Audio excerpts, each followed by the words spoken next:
सुबह सीबीआई ने अरविंद केजरीवाल जी को अरेस्ट किया, राउज एवेन्यू कोर्ट में पेश किया।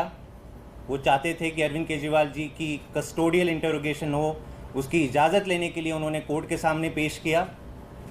दिन भर दोनों पक्षों ने अपने तर्क रखे और कोर्ट ने अभी ये ऑर्डर रिजर्व रखा है। 4:30 बजे कुछ ही मिनटों में ये ऑर्डर आने वाला है।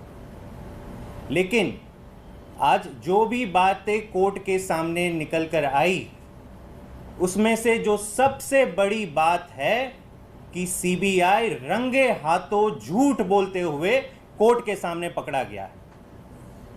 पहली बार ऐसा हो रहा है कि कोर्ट के सामने कोर्ट के जज ने खुद ये माना कि सीबीआई जो कह रहा है और जो प्रमाण उसके पास है उसमें कोई तालमेल नहीं है। इस पूरे दिल्ली के कथित शराब घोटाले के मैटर में पिछले 2 साल से इंटरोगेशन चल रहा है, इन्वेस्टिगेशन चल रहा है। बार बार आम आदमी पार्टी क्या कहते आ रही है? आम आदमी पार्टी कह रही है कि पूरा का पूरा केस फर्जी है, बनावटी है। सीबीआई और ईडी केवल और केवल भाजपा के आदेश पर उलट पुलट केस बना रहे हैं, केवल और केवल आम आदमी पार्टी को खत्म करने के लिए, अरविंद केजरीवाल जी को जेल के अंदर डालने के लिए। बार बार हमने तथ्यों के साथ बताया कैसे फर्जी गवाहों के आधार पर ईडी, सीबीआई अपनी चार्जशीट फाइल कर रही है और आम आदमी पार्टी के तमाम लोगों को जेल के अंदर डाल रही है। आज भी जब कोर्ट में बहस चल रही थी तो सीबीआई ने क्या कहा? सीबीआई ने आउट ऑफ द ब्लू, उनके वकील ने एक स्टेटमेंट कहा कि अरविंद केजरीवाल जी ने इस मैटर से अपना पल्ला झाड़ दिया है, सारा का सारा दोष मनीष सिसोदिया के ऊपर डाल दिया है। जब यह सीबीआई ने कहा तो तुरंत अरविंद केजरीवाल जी खुद खड़े हुए और उन्होंने साफ कोर्ट के जज के सामने कहा कि जज साहब, सीबीआई पूरी की पूरी तरह से झूठ बोल रही है। यह मैंने कभी नहीं कहा, ऐसा स्टेटमेंट मैंने कभी नहीं दिया। और उन्होंने साफ कहा कि मनीष सिसोदिया निर्दोष है, मैं निर्दोष हूं और पूरी की पूरी आम आदमी पार्टी निर्दोष है।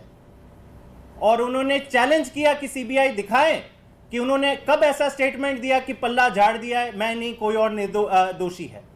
तो तब जज साहब ने इंटरवीन किया। जज साहब ने कहा सीबीआई के वकील को कि नहीं, आप मुझे इनका स्टेटमेंट दीजिए, मैं खुद एग्जामिन करूंगा। और जब जज साहब ने एग्जामिन किया तो उन्होंने साफ कहा कि अरविंद केजरीवाल जी ने ऐसा कोई स्टेटमेंट नहीं दिया है। सीबीआई का जो दावा है वो पूरा का पूरा झूठा है। इसका क्या मतलब होता है? ये बहुत बड़ी घटना है कि कोर्ट में रंगे हाथों सीबीआई केवल और केवल राजनीतिक बयानबाजी करते हुए पकड़ी जाती है। अरविंद केजरीवाल जी ने जब अपना सबमिशन कोर्ट के सामने रखा तो उन्होंने ये भी कहा कि सीबीआई की मंशा क्या थी।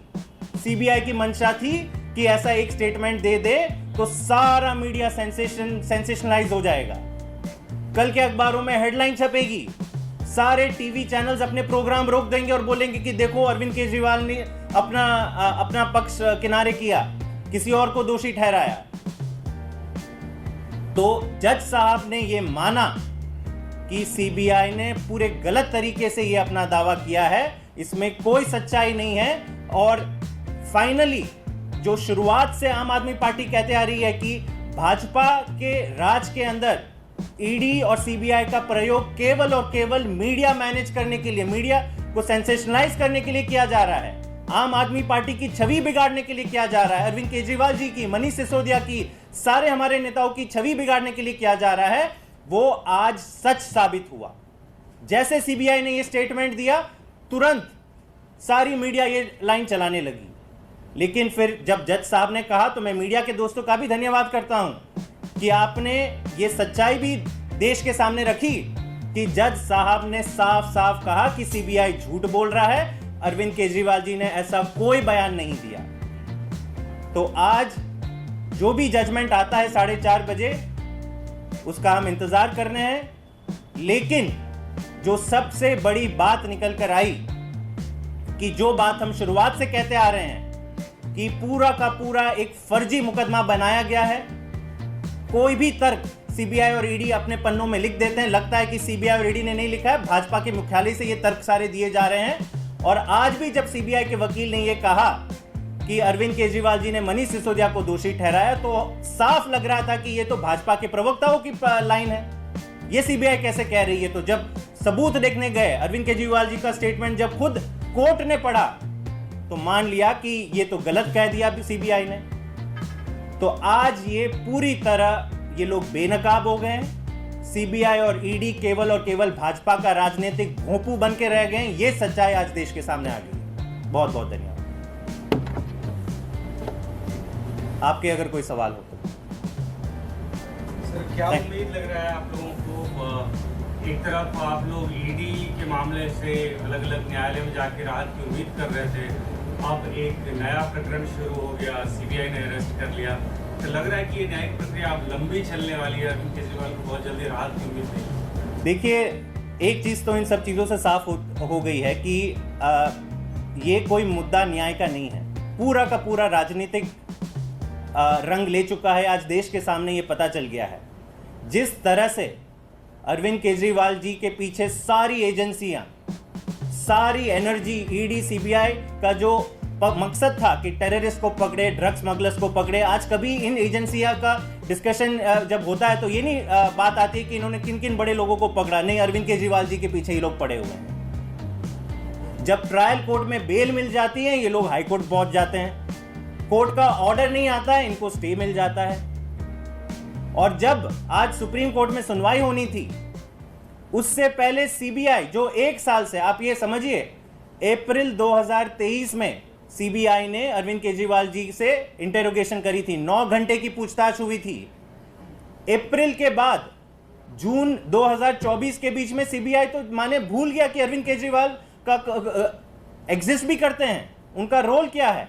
लेकिन जब पता चलता है कि ट्रायल कोर्ट ने ईडी के मैटर में इनको बेल दे दी है, तो सीबीआई अपनी नींद से जाग जाता है।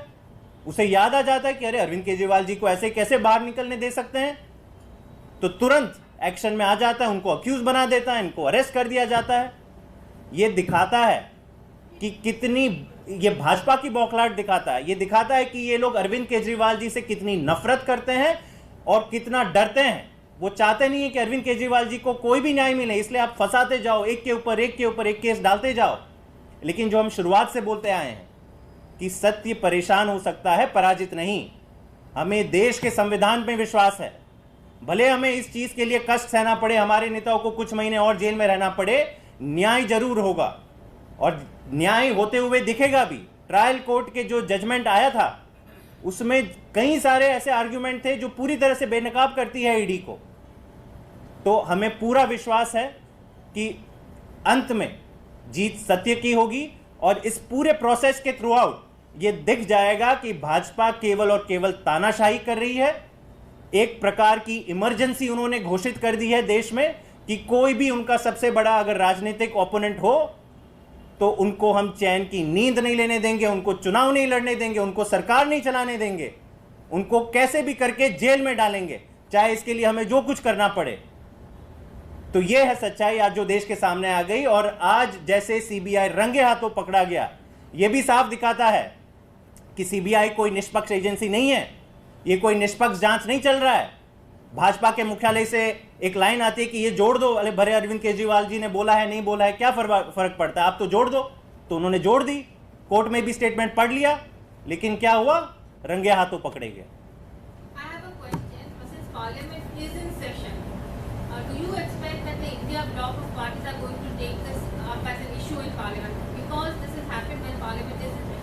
नहीं, देखिए, ये केस पिछले 2 साल से चल रहा है।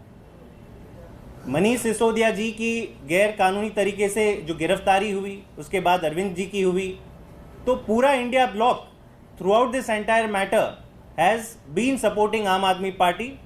हमने देखा रामलीला मैदान में एक बड़ी रैली हुई थी चुनाव के टाइम, तो सारी the entire opposition is very clear that ED and CBI are being made as political tools to finish off the opposition.